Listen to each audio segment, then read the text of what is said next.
Okay, तो हम लोगों ने अभी तक कल क्या क्या पढ़ लिया था हमने बच्चे? वाइटल कैपेसिटीज पढ़ा, सॉरी रेस्पिरेटरी कैपेसिटी पढ़ा था, ठीक है। रेस्पिरेटरी वॉल्यूम्स पढ़े थे हम, ठीक है। तो आई होप याद होगा। ओके, मैं फिर से रिवाइज नहीं करा रही।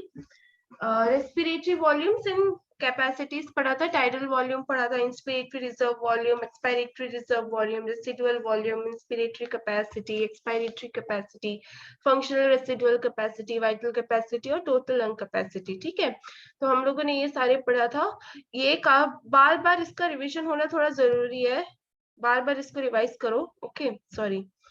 तो ये थोड़ा इम्पोर्टेंट है। ओके, तो आज हम देखेंगे बच्चे एक्सचेंज ऑफ गैसेस, ठीक है। मैंने पिछली क्लास में क्या बोला था कि दो रीजन्स में हमारा एक्सचेंज ऑफ गैसेस होता है, ठीक है। कौन कौन से दो रीजन्स बताए थे मैंने गैसेस एक्सचेंज जहाँ पे पॉसिबल होता है? पहला क्या है?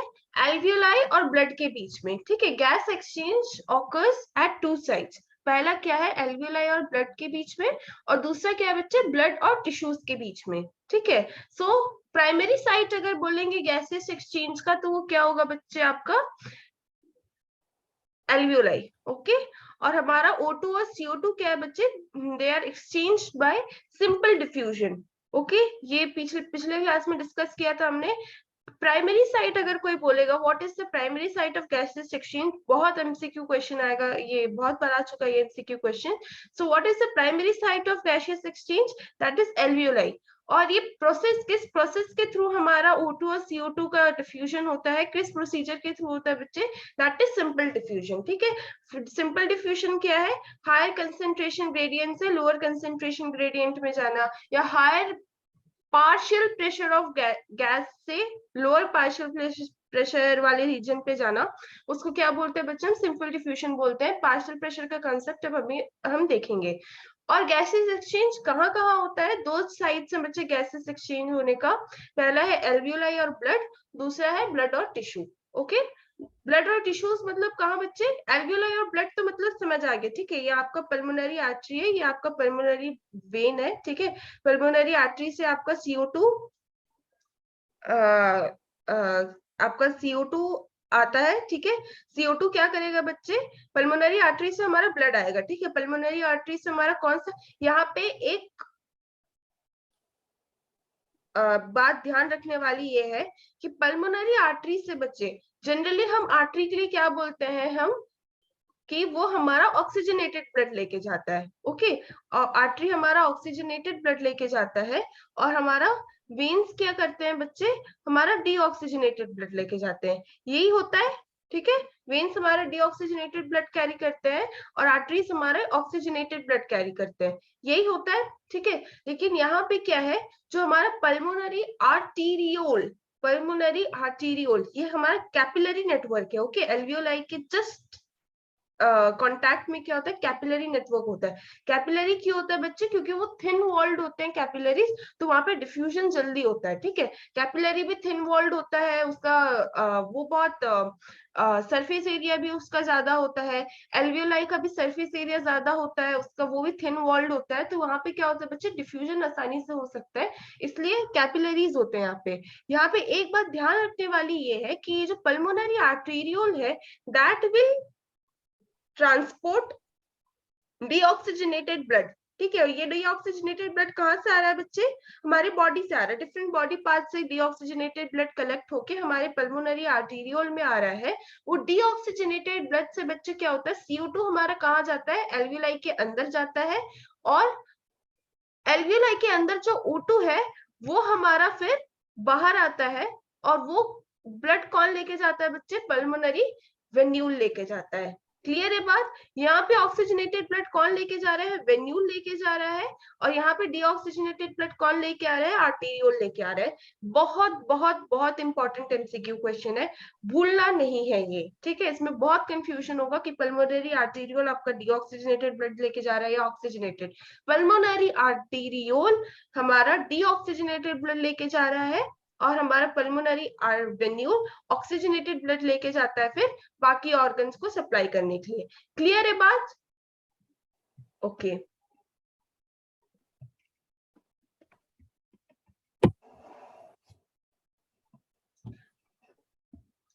नाउ हमारा जो ये भी पिछले क्लास में देखा था हमने, what are the factors influencing gaseous exchange.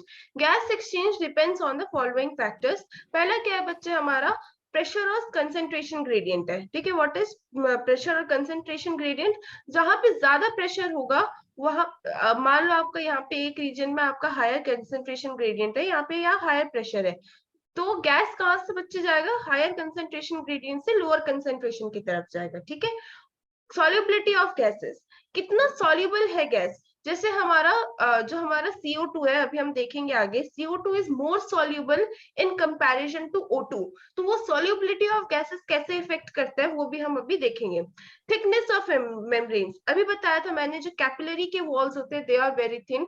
Alveoli का जो वॉल होता है, मेम्ब्रेन होता है, दे आर वेरी थिन।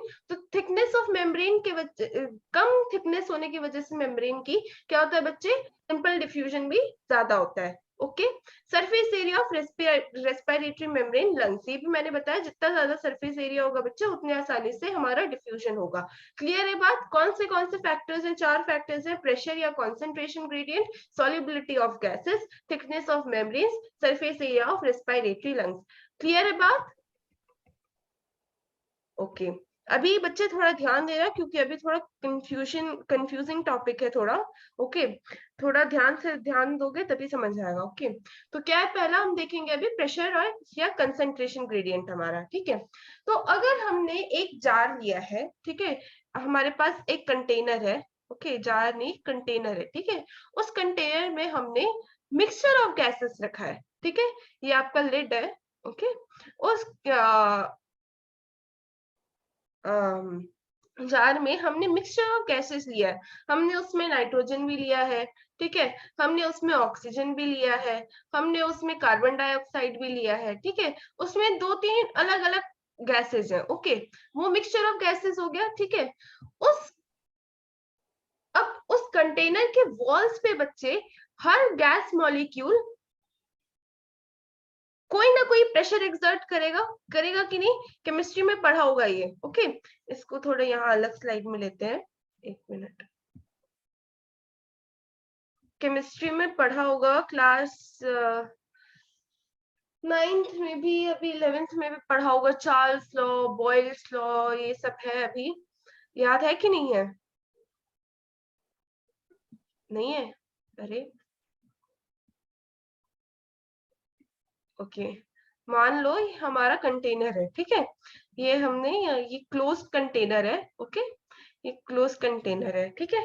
हमने यहाँ पे ऑक्सीजन के कुछ मॉलिक्यूल्स लिए हैं, ठीक है, सॉरी, नाइट्रोजन के कुछ मॉलिक्यूल्स लिए हैं, ऑक्सीजन के कुछ मॉलिक्यूल्स लिए हैं हमने, ठीक है, हमारे हमने कुछ CO2 के मॉलिक्यूल्स लिए हैं, ठीक है। तो ये क्या हो गए बच्चे हमारे, ये एक मिक्सचर ऑफ गैसेस हो गए, ठीक है।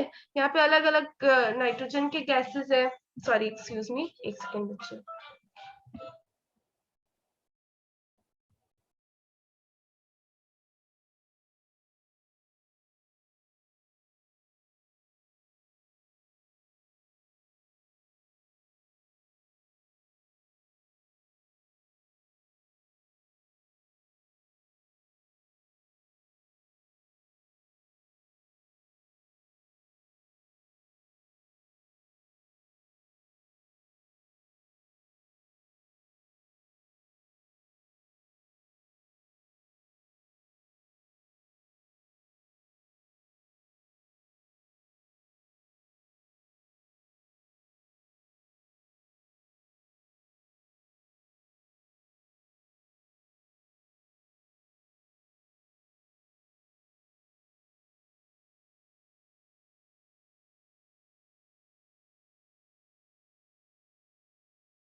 ओके, हेलो, सॉरी सॉरी बच्चे। ओके, तो क्या कहा थे हम? हमने एक जार कंटेनर लिया है, ठीक है, उसमें हमने 3 डिफरेंट टाइप्स ऑफ हमने गैसेस भर दिए, ठीक है। सो इसको क्या बोलेंगे हम? We will call this as a mixture of gases, ठीक है। अब इस कंटेनर के बच्चे वॉल्स में आपका हर नाइट्रोजन का मॉलिक्यूल, हर ऑक्सीजन का मॉलिक्यूल, हर कार्बन डाइऑक्साइड का मॉलिक्यूल एक सर्टेन प्रेशर एक्सर्ट करेगा, ठीक है। ये प्रेशर मॉलिक्यूल और मॉलिक्यूल के बीच में होगा, ठीक है। मान लो यहाँ पे एक और नाइट्रोजन का मॉलिक्यूल है, ठीक है, यहाँ पे एक और ऑक्सीजन का मॉलिक्यूल है। ओके, तो यहाँ पे क्या होगा बच्चे, हमारा ये नाइट्रोजन नाइट्रोजन के बीच में कुछ प्रेशर होगा, ये ऑक्सीजन नाइट्रोजन के बीच में कुछ प्रेशर होगा, ये नाइट्रोजन कार्बन डाइऑक्साइड के बीच में कुछ प्रेशर होगा, ये कार्बन डाइऑक्साइड इस कंटेनर की वॉल्स में कुछ प्रेशर एक्सर्ट करेगा, ये ऑक्सीजन कुछ इस कंटेनर के वॉल्स में कुछ प्रेशर एक्सर्ट करेगा। तो हर गैस का जो इंडिविजुअल प्रेशर होगा उसको क्या बोलेंगे बच्चे, हम पार्शियल प्रेशर बोलेंगे, ठीक है। हर गैस का individual pressure, the individual pressure exerted by each gas in a mixture of gases is known as partial pressure, ठीक है। और उसको हम कैसे डिनोट करते हैं बच्चे? PO2, ठीक है, PO2, PCO2, ठीक है, P नाइट्रोजन, ऐसे हम कोई भी जो भी गैस है हमारा, हम उसको ऐसे रिप्रेजेंट करेंगे। आई होप बात क्लियर है, पार्शियल प्रेशर का कॉन्सेप्ट क्लियर है। इसको ध्यान में रखो, ये आपके केमिस्ट्री में भी आएगा। अभी तक केमिस्ट्री में पढ़ाया नहीं है, फिजिकल केमिस्ट्री में अभी है कि नहीं? मेरे को तो लग रहा है 11th में ही था। ठीक है, तो ये बात समझ आ गई कि the individual pressure of a gas in a gas mixture is called partial pressure. Now the partial pressures of O2 and CO2 are given below. देखो, अब मैंने कहा कि एक जार, हमने एक कंटेनर लिया, उसमें हमने नाइट्रोजन, ऑक्सीजन, कार्बन डाइऑक्साइड सब रख दिया, ठीक है। एटमॉस्फेयर भी तो हमारा एक मिक्सचर ऑफ गैसेस है बच्चे। एटमॉस्फेयर में भी 70% हमारा नाइट्रोजन है, 21% हमारा ऑक्सीजन है, 0.3% हमारा क्या है, कार्बन डाइऑक्साइड है। So what is this? That is also a kind of mixture, ठीक है।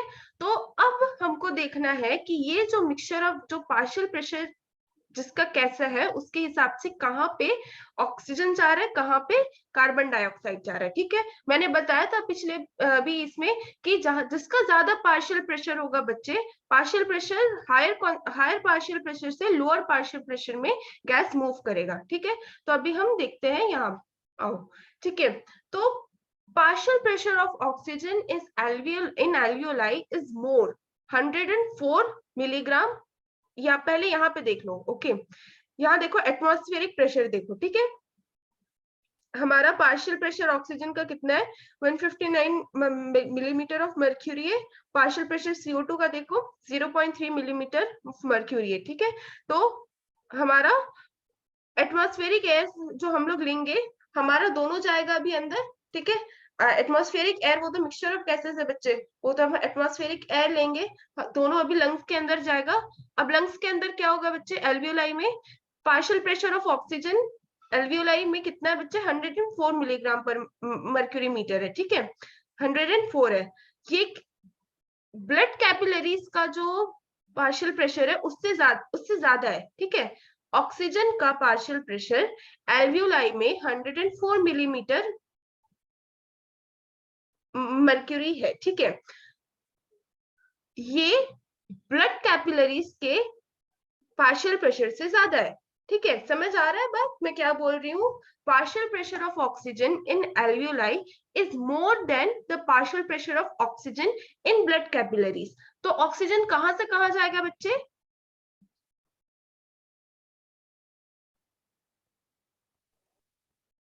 कैपिलरी में जाएगा। कहां से कहां जाएगा? एल्वियोलाई से ब्लड कैपिलरीज में जाएगा। क्लियर है बात? क्यों जाएगा? क्योंकि पार्शियल प्रेशर ऑक्सीजन का 104 है और ब्लड कैपिलरीज में पार्शियल प्रेशर ऑक्सीजन का कितना है? 40 मिलीमीटर है, ठीक है, मिलीमीटर पर मर्क्यूरी है, ठीक है।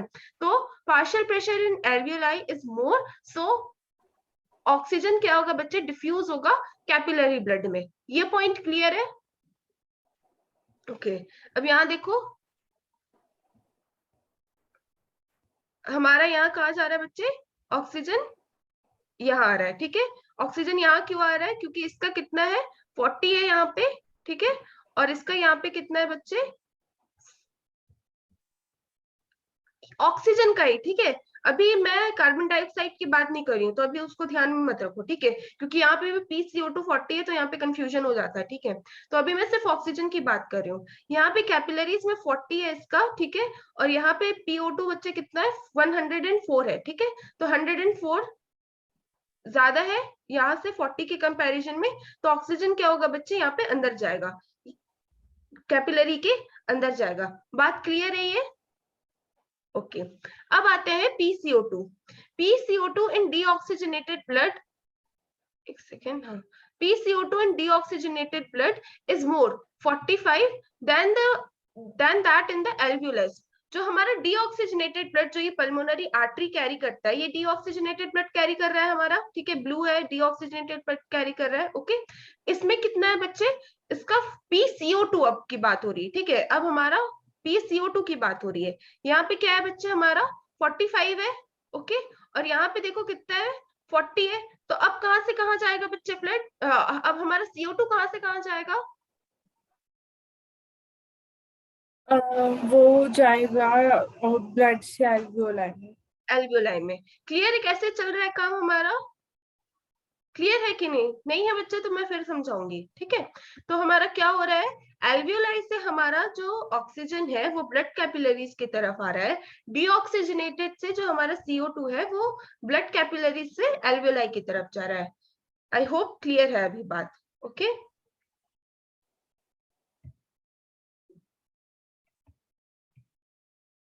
अब आते हैं हम solubility ऑफ गैसेस पे, ठीक है।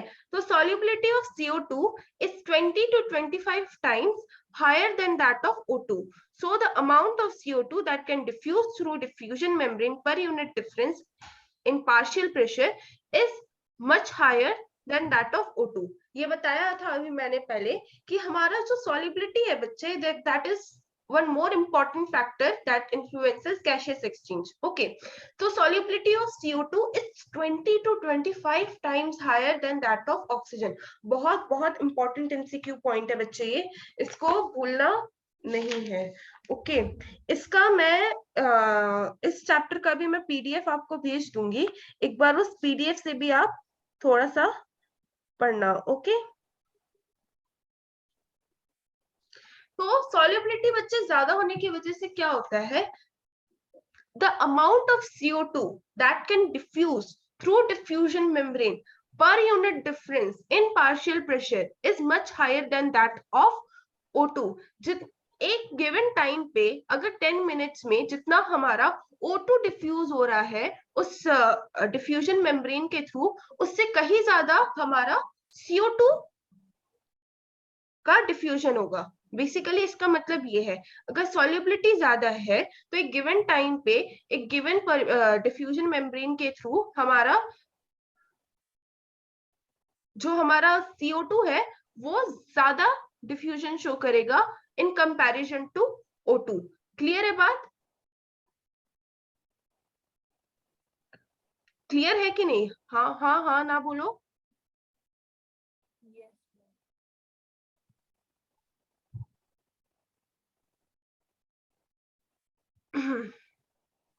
ओके तो सॉल्युबिलिटी यहाँ पे दो तीन चीजें इंपॉर्टेंट है। पहली बात तो ये इंपॉर्टेंट है कि हमारा CO2 का जो सॉल्युबिलिटी है that is 20 to 25 times higher, ठीक है, then that of O2, okay. पहला तो ये चीज है, ओके। सॉल्युबिलिटी MCQ कैसे आएगा ये देखना है इसमें हमको, ठीक है। तो सॉल्युबिलिटी किसकी ज्यादा होगी, CO2 की होगी कि O2 की ज्यादा होगी, CO2 की। इसकी, तेज बोलो बच्चे, CO2। CO2 की ज्यादा होगी, ठीक है।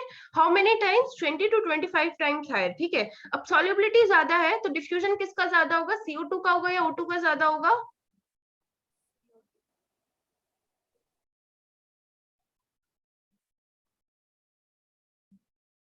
CO2।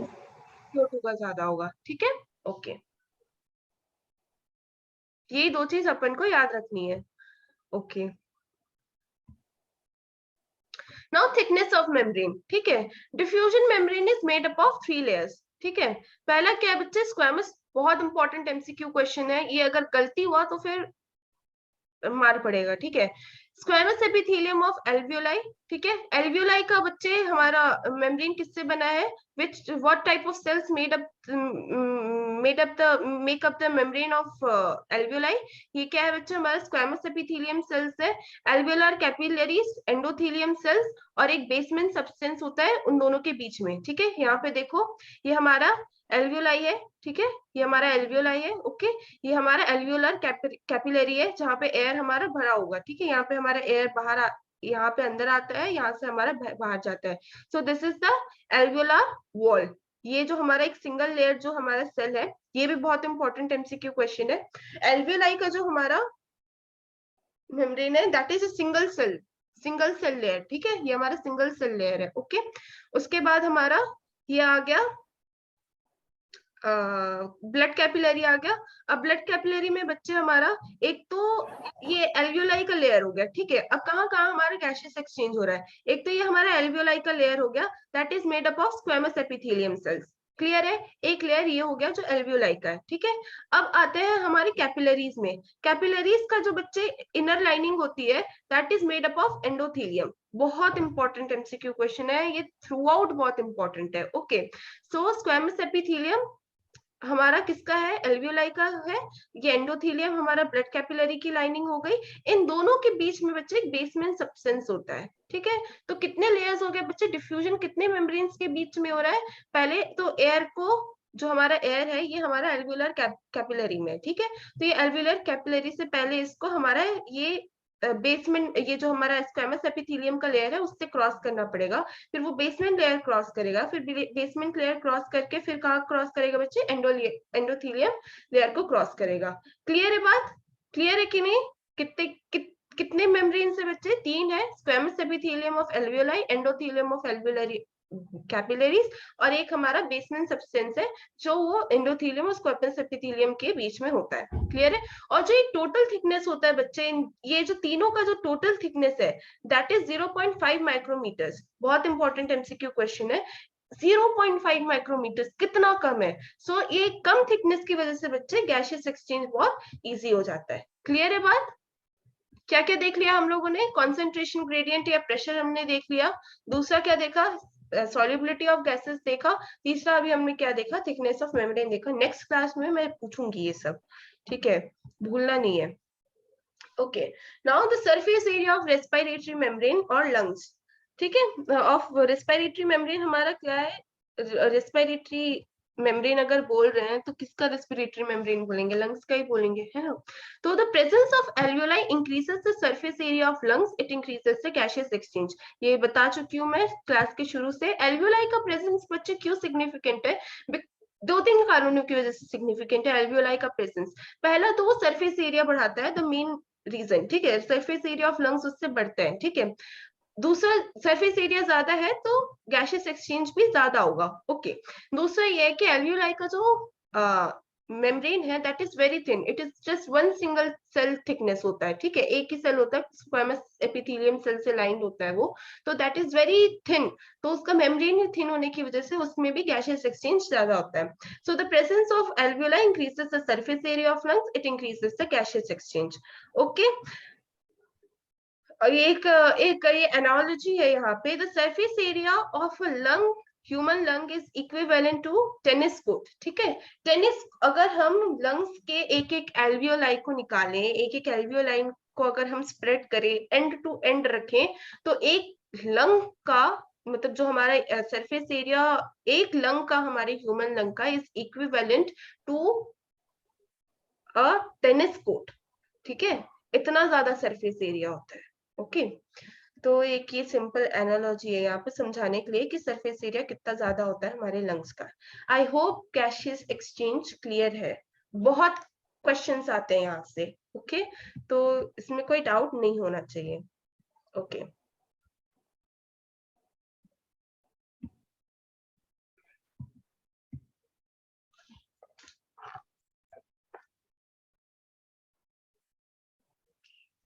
अब आते हैं बच्चे हम गैस ट्रांसपोर्ट में, ठीक है। अब हमने क्या देखा, हमारा एल्वियोलाई से हमारा ऑक्सीजन निकल के कहाँ गया, रेड हमारे कैपिलरीज में आ गया, ब्लड में आ गया, ठीक है। ब्लड से हमारा कार्बन डाइऑक्साइड, डीऑक्सीजनेटेड ब्लड से हमारा कार्बन डाइऑक्साइड निकल के वापस CO2 में आ गया। अभी आगे क्या होता है, गैसियस ट्रांसपोर्ट कैसे होता है, हमको वो देखना है। ओके,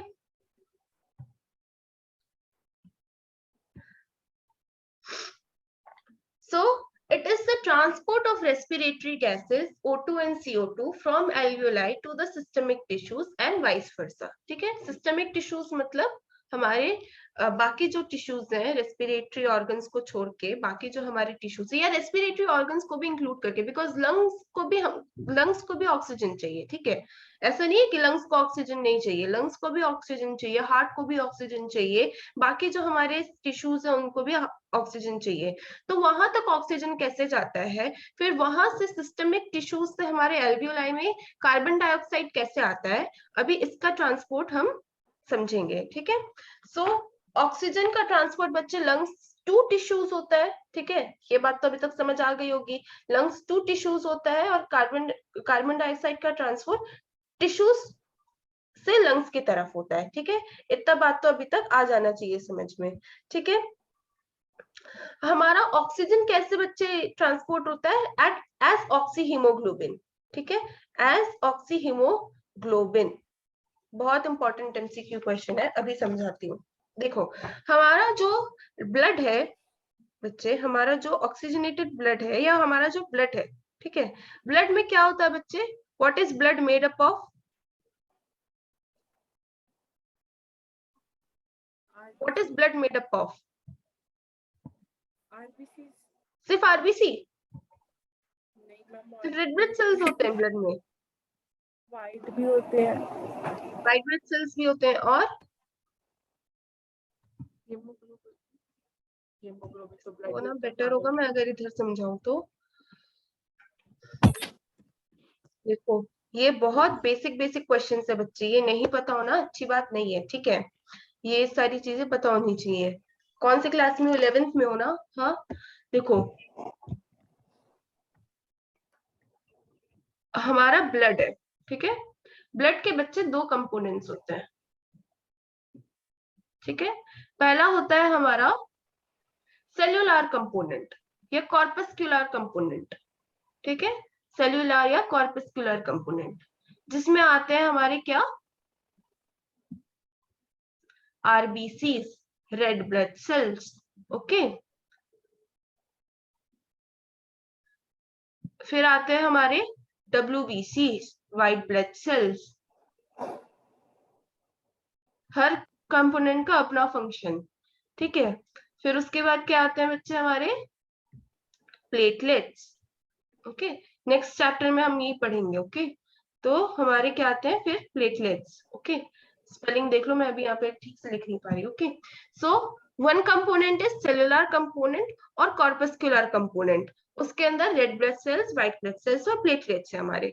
दूसरा क्या होता है बच्चे, ब्लड प्लाज्मा होता है, ठीक है, दैट इज ब्लड प्लाज्मा, वो हमारा नॉन सेलुलर कंपोनेंट है, ठीक है। अगर ब्लड से हमने प्लेटलेट्स निकाल दिए तो क्या रिमेन होगा, सॉरी प्लाज्मा से हमने प्लेटलेट्स, वो सीरम का डेफिनेशन दे रही हूँ मैं, सॉरी, ओके रहने दो, ओके।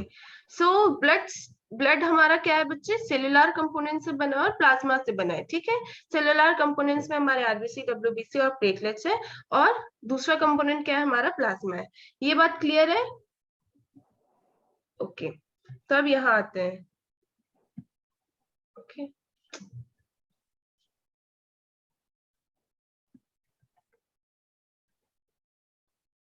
आरबीसी में क्या होता है बच्चे, रेड ब्लड सेल्स के अंदर क्या होता है, हीमोग्लोबिन होता है, ठीक है। रेड ब्लड सेल्स आर उनका हीमोग्लोबिन होता है, उसके अंदर एक एक आरबीसी के अंदर हीमोग्लोबिन होता है। ऑक्सीजन हीमोग्लोबिन से जाके अटैच होता है, okay. Haemoglobin has a high affinity for oxygen, तो हीमोग्लोबिन जाके कहाँ अटैच, सॉरी ऑक्सीजन बच्चे कहाँ जाके अटैच होता है, हीमोग्लोबिन में जाके अटैच होता है। So that's why it is known as oxyhaemoglobin.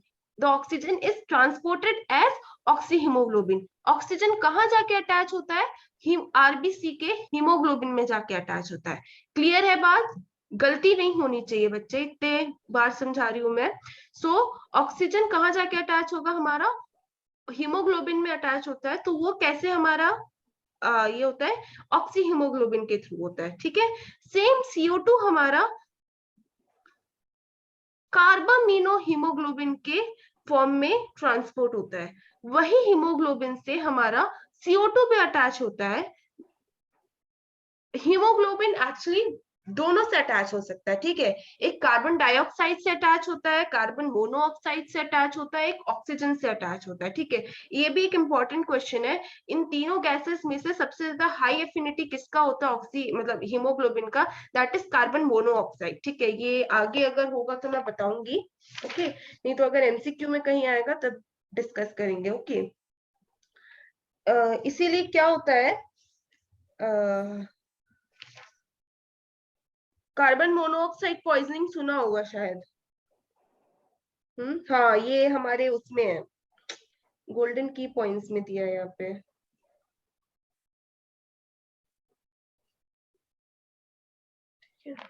तो ओके, तो हमारा कार्बन डाइऑक्साइड कैसे ट्रांसपोर्ट होता है बच्चे? कार्बामिनो हीमोग्लोबिन के फॉर्म में होता है। और ऑक्सीजन कैसे ट्रांसपोर्ट होता है बच्चे? ऑक्सी हीमोग्लोबिन के फॉर्म में ट्रांसपोर्ट होता है। इतनी बात क्लियर हो गई? ठीक है।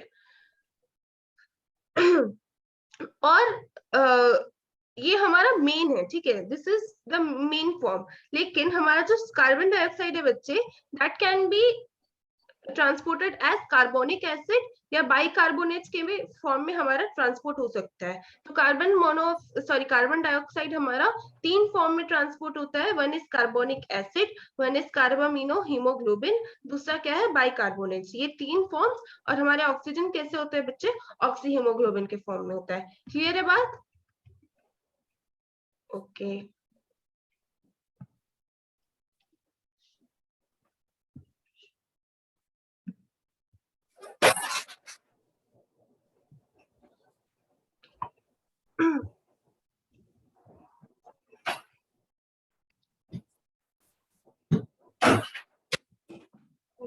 Sorry sorry sorry.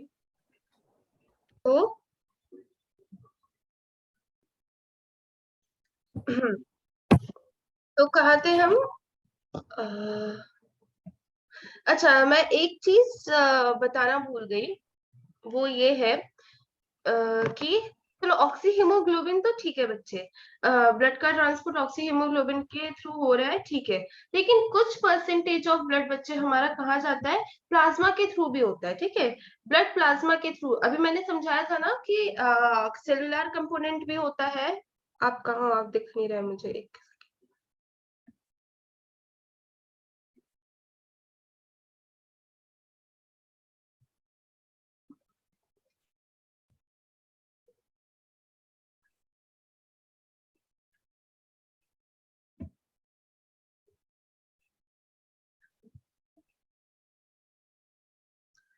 ओके, मैं स्क्रीन शेयर।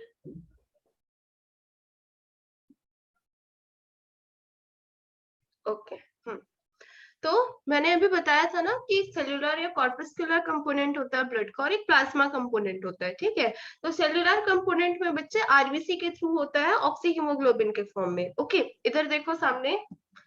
ओके, तो जो हमारा सेलुलर कंपोनेंट होता है बच्चे, वो हमारे उसमें क्या होता है? आरबीसी के थ्रू होता है ऑक्सी हीमोग्लोबिन के फॉर्म में। ओके, जो प्लाज्मा कंपोनेंट के थ्रू भी होता है, ठीक है, उसमें लेकिन कम परसेंटेज ऑफ ऑक्सीजन ट्रांसपोर्ट होता है, वो हम अभी देखेंगे। ओके, और CO2 का तो कार्बोनिक एसिड, CO2 का अगर आरबीसी के थ्रू हो रहा है बच्चे, तो वो कार्बामिनो हीमोग्लोबिन के थ्रू होता है। और बाकी कार्बोनिक एसिड और बाइकार्बोनेट्स के ये में होता है। ठीक है, इसका परसेंटेज नोट कर लो बच्चे। ब्लड, ये बहुत इंपॉर्टेंट है। ऑक्सीजन का बच्चे, जो भी हमारा ऑक्सीजन इनटेक होता है बॉडी में, जितना भी ऑक्सीजन प्रेजेंट होता है, उसका जो 3% होता है बच्चे, वो प्लाज्मा के थ्रू होता है ट्रांसपोर्ट। ठीक है, इसको नोट कर लो कहीं पे। ओके, आगे दिया होगा शायद सभी पीपीटी में। ठीक है, 3% होता है। ऑक्सी हीमोग्लोबिन बच्चे 97% होता है। ठीक है, ऑक्सी हीमोग्लोबिन के फॉर्म में 97% होता है। ओके, और हमारा जो कार्बोनिक एसिड होता है, वो 7% होता है, ठीक है, ये प्लाज्मा के थ्रू होता है, ओके। ये 7% होता है हमारा। बाइकार्बोनेट्स बच्चे 70% होता है हमारा, ओके। और हमारा जो कार्बोमिनो हीमोग्लोबिन जो आरबीसी के लिए थ्रू होता है, that is 20 to 25%, okay. 20 to 25%, okay. Clear है बात? ओके। अभी हम ट्रांसपोर्ट ऑफ ऑक्सीजन और ट्रांसपोर्ट ऑफ कार्बन डाइऑक्साइड एक देखेंगे अभी, ओके। सो पहले आते हैं ट्रांसपोर्ट ऑफ ऑक्सीजन में, ठीक है, इन फिजिकल सोल्यूशन या ब्लड प्लाज्मा के थ्रू। अभी मैंने बताया दो टाइप से ऑक्सीजन का ट्रांसपोर्ट होता है, ब्लड प्लाज्मा के थ्रू होगा और आरबीसी के थ्रू होगा। 3% जो भी हमारा ऑक्सीजन हमारा अंदर जा रहा है बॉडी के, उसका जो 3% है that is carried by dissolving in plasma, ठीक है, प्लाज्मा में डिसॉल्व हो जाता है वो, उससे हमारा फिर ऑक्सीजन का ट्रांसपोर्ट होता है। बाकी जो 97% ऑफ ऑक्सीजन है बच्चे, that is transported by haemoglobin, जो red coloured iron containing pigment होता है हमारा आरबीसी का, वो हमारा ऑक्सी हीमोग्लोबिन के फॉर्म में हमारा ट्रांसपोर्ट होता है 97%, ओके। एज ऑक्सी हीमोग्लोबिन बच्चे भी देखते हैं कैसे होता है। देखो बच्चे, हीमोग्लोबिन जो है हमारा, it is made up of 4 units, okay. It is made up of 4 units या 4 चेन्स बोल सकते हो, ठीक है। यहाँ पे फिगर में देखो, एक अल्फा 1 चेन है यहाँ पे, एक बीटा 1 चेन है यहाँ पे, एक अल्फा 2 चेन है यहाँ पे, एक बीटा 2 चेन है, ठीक है। सो देर आर 4 प्रोटीन चेन्स या 4 ग्लोबिन चेन्स, ठीक है। ग्लोबिन मतलब protein, haemoglobin is nothing but it's a protein, okay. ये क्या है? क्वाटरनरी प्रोटीन है। क्वाटरनरी प्रोटीन मतलब which is made up of more than like, एक टर्शियरी स्ट्रक्चर होता है प्रोटीन का, एक सेकेंडरी स्ट्रक्चर होता है बच्चे प्रोटीन का, एक क्वाटरनरी स्ट्रक्चर होता है प्रोटीन का, ठीक है। ये भी एक इंपॉर्टेंट क्वेश्चन है। Haemoglobin is a quaternary structure of protein, ठीक है। It is an example of quaternary structure of protein. अगर बायोमोलिक्यूल्स पढ़ोगे तो पता चलेगा, okay. So haemoglobin is a quaternary structure of protein. It is made up of 4 different types of globin chains. One is alpha 1 chain, alpha 2 chain, beta 1 chain and beta 2 chains. 4 chains हो गए। हर chain में बच्चे एक haem होता है, ठीक है, एक हीम कंपोनेंट होता है, ठीक है। हर चेन का एक हीम कंपोनेंट होता है, हीम यूनिट्स होते हैं। और एक हमारा जो हीमोग्लोबिन का मॉलिक्यूल है, that can carry 4 oxygen molecules, ठीक है। तो हमारे क्या है यहाँ पे, एक हीम हमारा, एक हीमोग्लोबिन हमारा 4 हीम यूनिट कंटेन कर रहा है। अल्फा 1 का एक हीम यूनिट है, अल्फा 2 का एक हीम यूनिट है, जो ब्लू ब्लू दिख रहा है that is heme, okay. So alpha 1 का एक हीम है, अल्फा 2 का एक हीम है, बीटा 1 का एक हीम है, बीटा 2 का एक हीम है, ठीक है। 4 हीम यूनिट्स हो गए। हर हीम यूनिट हमारा एक ऑक्सीजन मॉलिक्यूल कैरी करेगा। तो एक हीमोग्लोबिन कितना ऑक्सीजन मॉलिक्यूल्स कैरी करेगा बच्चे? 4, okay. So that will carry 4 oxygen molecules. ये बात क्लियर है? और ये जो हीम यूनिट है बच्चे, हर हीम यूनिट में बच्चे एक आयरन होता है, ठीक है, एक आयरन होता है। ये इंपॉर्टेंट है, ये एमसीक्यू में आएगा, ठीक है। ये आयरन होता है। ये आयरन कौन से स्टेट में होता है बच्चे? This is in Fe+2 state. ये भी नोट कर लो, that is also an important thing, okay. Fe+2 के स्टेट में होता है ये। क्लियर है बात? Fe+2 के स्टेट में होता है। तो अभी तक हमने क्या देखा? Haemoglobin is a quaternary protein. It is made up of 4 chains, alpha 1, alpha 2, beta 1, beta 2, okay. अब दूसरा क्या देखा मैंने बच्चे, हमने कि हर जो ग्लोबिन चेन है उसके पास एक हीम कंपोनेंट होता है। So hemoglobin has total 4 heme units.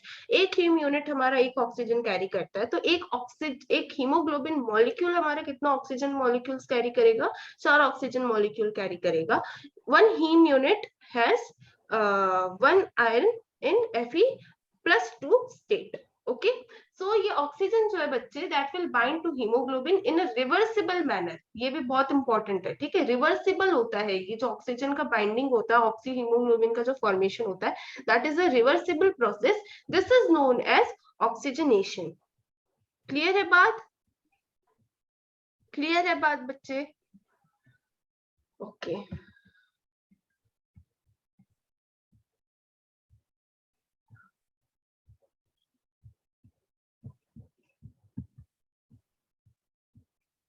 Now, as oxyhemoglobin, binding of photo depends upon partial pressure of oxygen and partial pressure of carbon dioxide, hydrogen ion concentration जो हमारा pH है और हमारा टेम्परेचर। ठीक है, तो बाइंडिंग ऑफ फोटो कौन से चार फैक्टर्स पे डिपेंड कर रहा है बच्चे?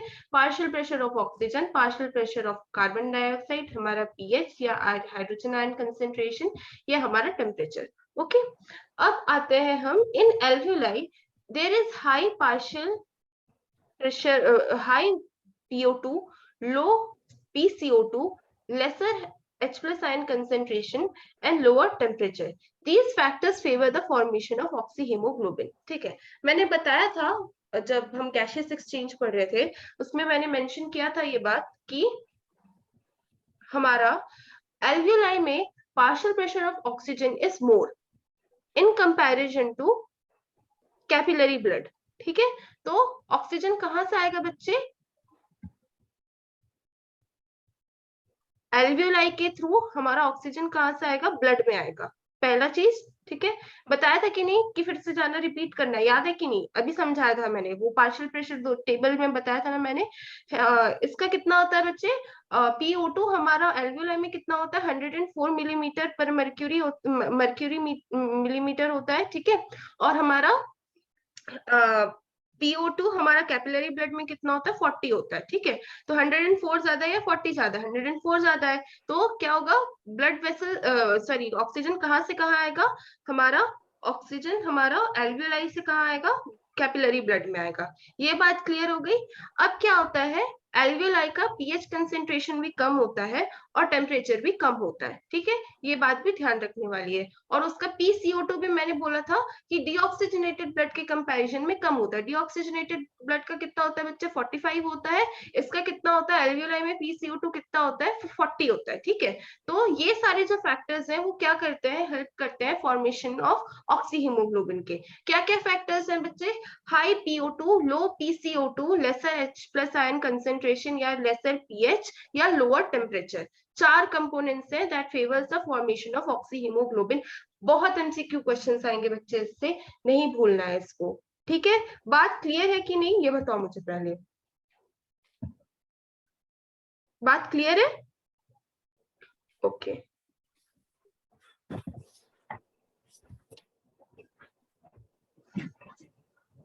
in tissues, low PO2, high PCO2, high H plus ion concentration and higher temperature exist, so oxyhemoglobin dissociates to release O2.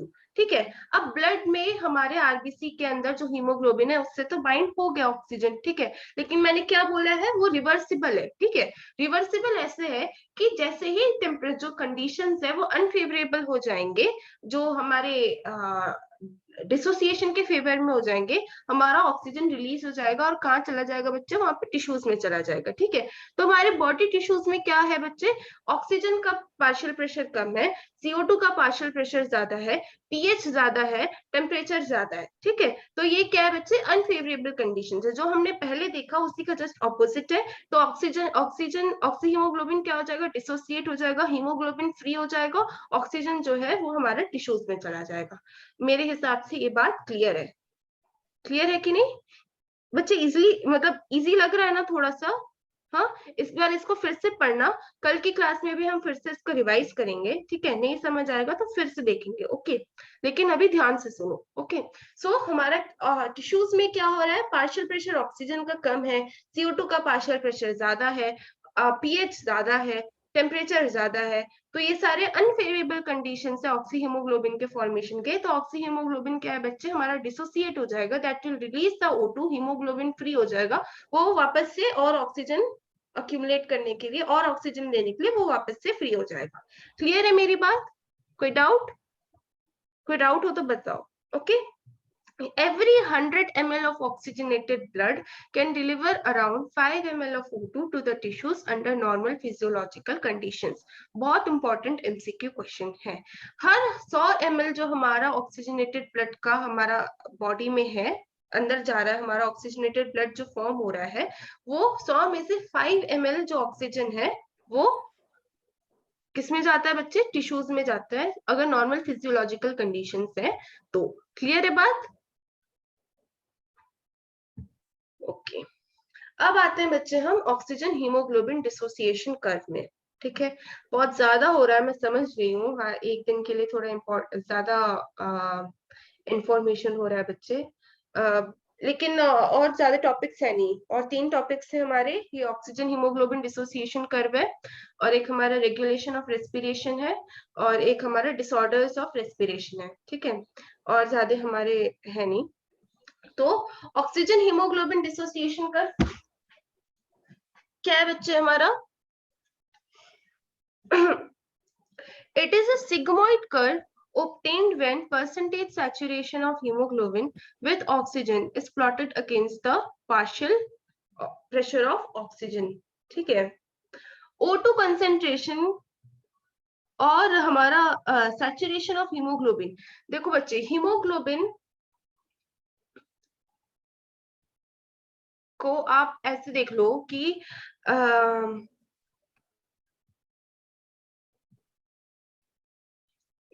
थोड़ा अलग वे से समझाने का ये था। एक सेकेंड, इससे भी बहुत सारे क्वेश्चंस आते हैं। अगर आप लोगों का सब्जेक्टिव क्वेश्चन होता बच्चे, तो ये एक इम्पोर्टेंट 5 मार्क का क्वेश्चन है। ठीक है, ओके।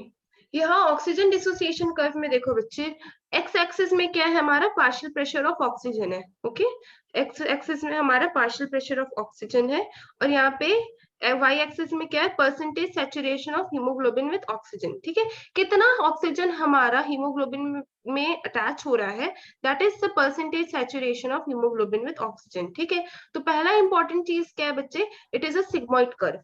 ठीक है, सिग्मोइड कर्व हमने और कहाँ देखा था? अभी देखा हमने एक सिग्मोइड कर्व, पिछले चैप्टर में देखा था हमने। इससे पहले कौन सा चैप्टर था? Plant growth and development. वहां पे कहाँ देखा था हमने सिग्मोइड कर्व? relative growth है अरिथमेटिक और वो ज्योमेट्रिक ग्रोथ हाँ, डिवीजन। Geometric growth. उसमें अरिथमेटिक ग्रोथ में था कि ज्योमेट्रिक ग्रोथ में था सिग्मोइड कर्व? ज्योमेट्रिक ग्रोथ में था, है ना? हाँ, अरिथमेटिक ग्रोथ में कैसा था? Straight, good.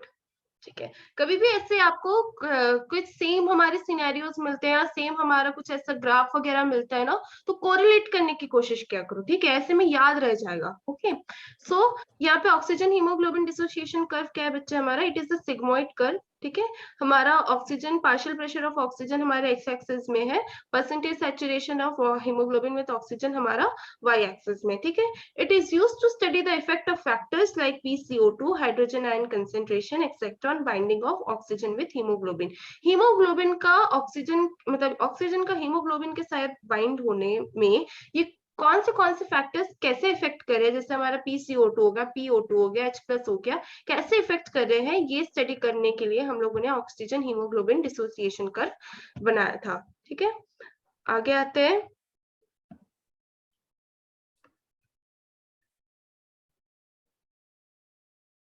ओके, ये यहीं खत्म हो गया। ऑक्सीजन हीमोग्लोबिन कर्व के बारे में और नहीं दिया है? अरे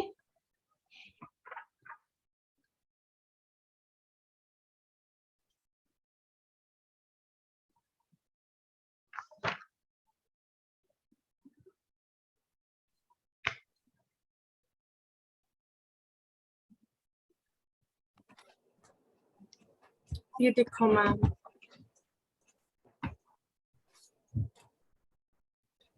ओह गुड बच्चे, गुड गुड गुड मैंने इसे सुबह बनाया। गुड गुड, अच्छा है। ओके, ये ऑक्सीजन हीमोग्लोबिन डिसोसिएशन कर्व बच्चे मैं फिर से कल समझाऊंगी, इसमें पूरा कंप्लीट दिया नहीं है। ठीक है, मैं इसका पीडीएफ भी भेज दूंगी आपको। ओके, ये कल हम फिर से देख लेंगे ऑक्सीजन डिसोसिएशन कर्व की, थोड़ा इंपॉर्टेंट है। ओके, अब आते हैं हम ट्रांसपोर्ट ऑफ गैसेस में, हम CO2 का ट्रांसपोर्ट देखते हैं। ऑक्सीजन का देख लिया हमने, अब CO2 का देखते हैं। ओके, सो CO2 का क्या कहा था मैंने कि इसमें 3 वेज से हमारा हमारा ट्रांसपोर्ट होता है। पहला क्या है? कार्बोनिक एसिड के थ्रू, दूसरा क्या है? कार्बामिनो हीमोग्लोबिन के थ्रू। ठीक है, और हमारा तीसरा क्या है? बाइकार्बोनेट्स के थ्रू। ठीक है, सबसे ज्यादा किसके थ्रू होता है बच्चे इन तीनों में से? लिखवाया है मैंने, Carbonate. बाइकार्बोनेट्स, गुड, ठीक है। कार्बामिनो हीमोग्लोबिन बच्चे आरबीसी के थ्रू होता है, ठीक है, हमारा रेड ब्लड सेल के थ्रू होता है, ठीक है। और हमारा ये हमारा कार्बोनिक एसिड बच्चे it is dissolved in plasma, ये प्लाज्मा के थ्रू होता है, ओके। और ये हमारा जो बाइकार्बोनेट है that is also dissolved in plasma, ये भी बल्क में ट्रांसपोर्ट होता है, ये भी प्लाज्मा के थ्रू होता है। क्लियर है बात? Okay okay. In the form of bicarbonates, in the form of carbaminohemoglobin, in the form of carbonic acid. In tissues, PCO2 is high due to catabolism, okay, and PO2 is low. In lungs, PCO2 is low and PO2 is high. This favors CO2 transport from tissues to lungs. अच्छा, ये देखो tissues से हमारा, tissues में क्या है बच्चे हमारा कैटाबॉलिज्म की वजह से, कैटाबॉलिज्म मतलब हमने जो खाना वाना खाया, जो ग्लूकोज का कैटाबॉलिज्म हुआ, उससे क्या होता है CO2 रिलीज होता है, ठीक है। तो CO2 हमारा जो है वो अक्यूमुलेट होगा, CO2 हमारे टिश्यूज में अक्यूमुलेट होगा, ठीक है। वो CO2 बच्चे टिश्यूज में उसमें क्या होगा, ज्यादा कार्बन डाइऑक्साइड होने की वजह से जो पार्शियल प्रेशर होगा कार्बन डाइऑक्साइड का वो ज्यादा होगा, ठीक है। ये इतनी बात समझ आ गई, ठीक है। अब पार्शियल प्रेशर कार्बन डाइऑक्साइड का ज्यादा होगा तो वो टिश्यूज से कहाँ जाएगा बच्चे, ब्लड में जाएगा, ठीक है, टिश्यूज से ब्लड में जाएगा, ठीक है। अब आते हैं हम लंग्स में, ठीक है। लंग्स में क्या हो रहा है बच्चे हमारा, मैंने बताया था कि PCO2 हमारे एल्वियोलाई में क्या होता है, कम होता है। अब तो डीऑक्सीजनेटेड ब्लड हो गया, ठीक है, PCO2 हमारा ब्लड में चला गया तो वो डीऑक्सीजनेटेड ब्लड हो गया, ठीक है। अब डीऑक्सीजनेटेड ब्लड में क्या होता है बच्चे, 45 mm मर्क्यूरी हमारा CO2 होता है, PCO2 होता है, और एल्वियोलाई में कितना होता है, 40 होता है, ठीक है। तो अब क्या होगा, डीऑक्सीजनेटेड ब्लड से हमारा और कार्बन डाइऑक्साइड कहाँ जाएगा, एल्वियोलाई की तरफ जाएगा, ठीक है। तो ऐसे हमारा CO2 का ट्रांसपोर्ट हो गया टिश्यूज टू लंग्स। क्लियर है, इजी है बात, सिंपल सी बात है, इजी है, समझ आया कि नहीं? क्या हुआ, टिश्यूज में हमारे कैटाबॉलिज्म की वजह से ग्लूकोज का कैटाबॉलिज्म होगा हमारा, ठीक है। तो रेस्पिरेशन के टाइम पे रेस्पिरेशन हो गया हमारा, कैटाबॉलिज्म हो गया, ठीक है। अब ग्लूकोज हमारा CO2 में कन्वर्ट हो गया, CO2 हमारा एक्यूमुलेट होगा, CO2 का जो पार्शियल प्रेशर है वो टिश्यूज में ज्यादा होगा, ठीक है। अब टिश्यूज में ज्यादा होगा तो फिर कहाँ जाएगा वो, ब्लड की तरफ जाएगा। ब्लड में क्या होगा, डीऑक्सीजनेटेड ब्लड हो जाएगा, CO2 जाएगा। तो अब डीऑक्सीजनेटेड ब्लड का पार्शियल प्रेशर कार्बन डाइऑक्साइड का कितना होता है, 45 होता है, एल्वियोलाई में 40 होता है, 45 से 40 की तरफ जाएगा, डीऑक्सीजनेटेड ब्लड से लंग्स की तरफ जाएगा। क्लियर है बात, कोई डाउट? ओके इसमें कुछ नहीं है, इसको बस थोड़ा सा समझ गए ना बच्चे तो बहुत इजी हो जाता है, ठीक है।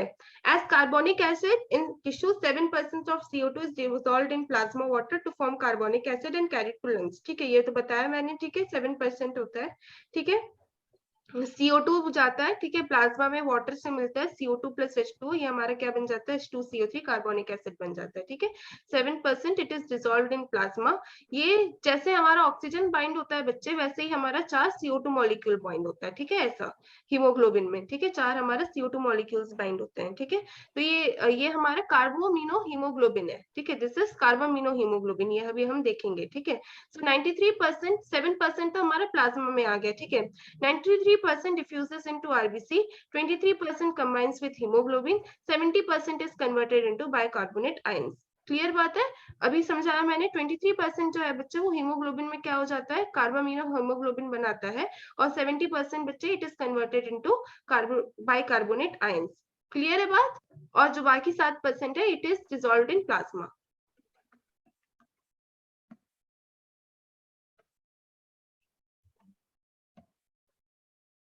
As carbaminohemoglobin in tissues, 20 to 25% of CO2 binds to hemoglobin to form carbaminohemoglobin. In alveoli, CO2 dissociates from carbaminohemoglobin. ठीक है, alveoli में जाके क्या होता है, जो कार्बन डाइऑक्साइड और हीमोग्लोबिन क्या होता है, डिसोसिएट हो जाते हैं। क्लियर है बात, कोई doubt? Okay, as bicarbonate, about 70% of CO2 is transported by this method. RBCs contain an enzyme, carbonic anhydrase. It is likely present in plasma too. ठीक है, at tissue site, it facilitates the following reactions. CO2 plus H2O हमारा carbonic anhydrase के presence में क्या बनाएगा बच्चे, H2CO3 बनाएगा। H2CO3 फिर कार्बोनिक एनहाइड्रेस के प्रेजेंस में बच्चे ये बाइकार्बोनेट आयन बनाएगा और ये हाइड्रोजन आयन बाहर जाएगा। ठीक है, so this is the complete reaction. ये बाइकार्बोनेट्स के थ्रू कैसे हमारा ट्रांसपोर्ट हो रहा है, ये उसका रिएक्शन है। ठीक है, ये किसके प्रेजेंस में हो रहा है, बहुत इंपॉर्टेंट एमसीक्यू क्वेश्चन है, कार्बोनिक एनहाइड्रेस के प्रेजेंस में हो रहा है। पहले कार्बोनिक एनहाइड्रेस के प्रेजेंस में क्या बनेगा बच्चे, H2CO3 बनेगा, कार्बोनिक एसिड बनेगा।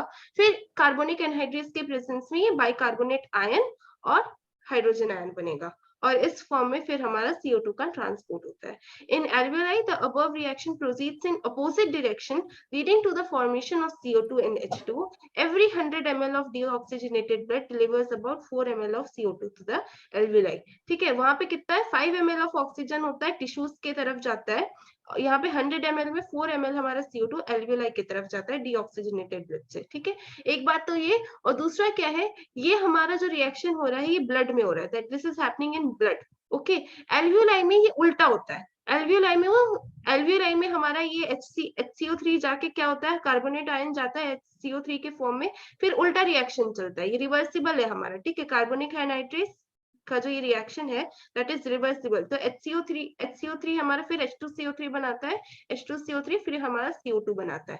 क्लियर है बात, ये एल्वियोलाई में उल्टा होता है बच्चे, बहुत इंपॉर्टेंट है ये। ठीक है, एल्वियोलाई में ये उल्टा होता है। क्लियर है, कोई डाउट? ओके, अब हम 6-7 हो रहा है बच्चे। ठीक है, 6:15 को हम फिर से मिलेंगे, छोटा सा ब्रेक ले लो। ठीक है, 6:15 को हम फिर से मिलेंगे। हम फिर क्या पढ़ेंगे, रेगुलेशन ऑफ रेस्पिरेशन। आज हमारा कंप्लीट हो जाएगा ये चैप्टर। ठीक है, और कुछ नहीं बचा है। ठीक है, रेगुलेशन बचा है और डिसऑर्डर्स ऑफ रेस्पिरेटरी सिस्टम बचा है। Okay, so we will complete this chapter today. Okay, ठीक है, मैं फिर अभी स्क्रीन शेयर